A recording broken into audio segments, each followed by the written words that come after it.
Olá, é com muita alegria que eu tô aqui nesse devocional para compartilhar sobre um assunto que as pessoas mais me perguntam nos últimos tempos, que é temperamentos. Só que hoje, à luz da palavra de Deus. Nada mais justo do que começar pelos sanguíneos, afinal eu sou uma sanguínea, né? Por natureza, os sanguíneos eles têm a fala e a interação. E isso na relação com Deus é algo muito importante, né?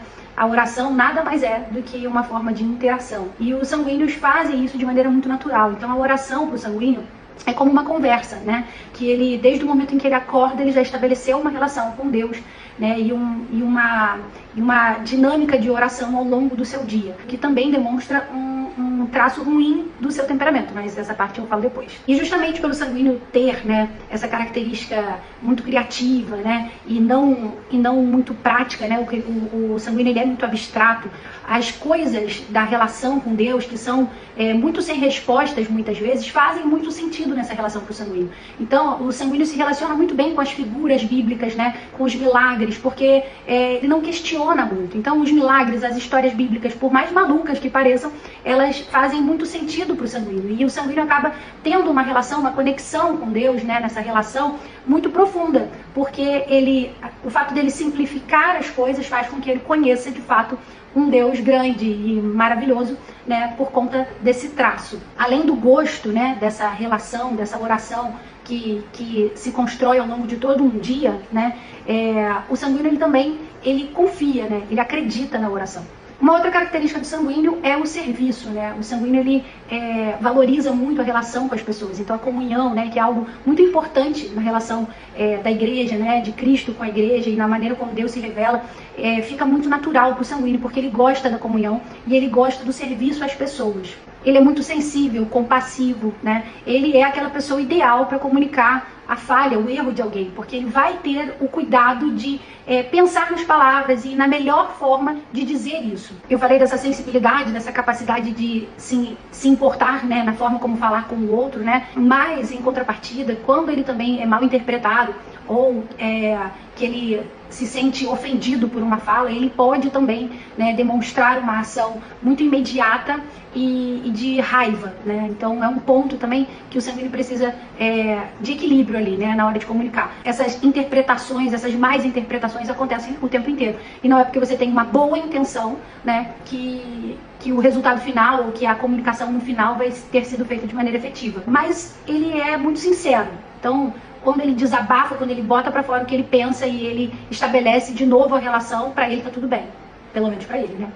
Por essa razão também acaba sendo um líder naturalmente e um líder que conduz, né, com muita leveza, com muita alegria. Então vamos lá, vamos para as dificuldades dos sanguíneos.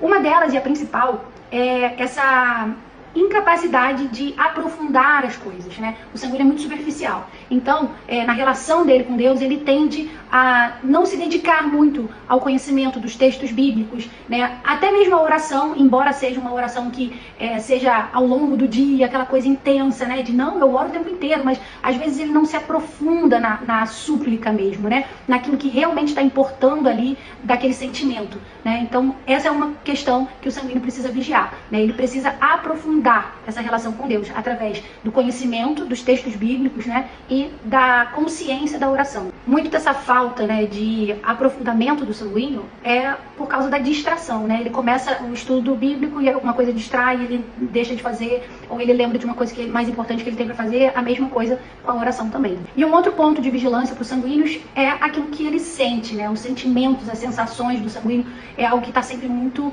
evidente, a flor da pele, né? Então a ação dele, o pensamento dele, tá tudo ligado ao desejo dele, né? E a gente sabe que a vida com Cristo é privação, abrir mão, né? É morte. Então, para o sanguíneo, realmente, essa parte da relação, da vida cristã, ela tende a ser um pouco difícil por esse motivo. Outro ponto de vigilância é a vaidade. O sanguíneo, ao mesmo tempo que ele tem muita facilidade em se doar, em fazer coisas, né, ele também tem uma necessidade de reconhecimento muito grande. O que é legítimo, não é um problema em si, né? A própria Bíblia, né, diz que nós devemos honrar aqueles que servem a Deus. Então, não tem problema em desejar o reconhecimento. O problema é que quando isso invalida o que está sendo feito, esse é o problema, né? O sanguíneo tende a desanimar quando ele não está sendo visto, né? Quando ele está fazendo alguma coisa e as pessoas não estão ali o tempo inteiro dizendo para ele: meu Deus, como você é maravilhoso, nossa, que ótimo isso que você fez, né? Então, é um ponto de vigilância para os sanguíneos, né? A gente precisa entender que o que a gente faz é para Cristo,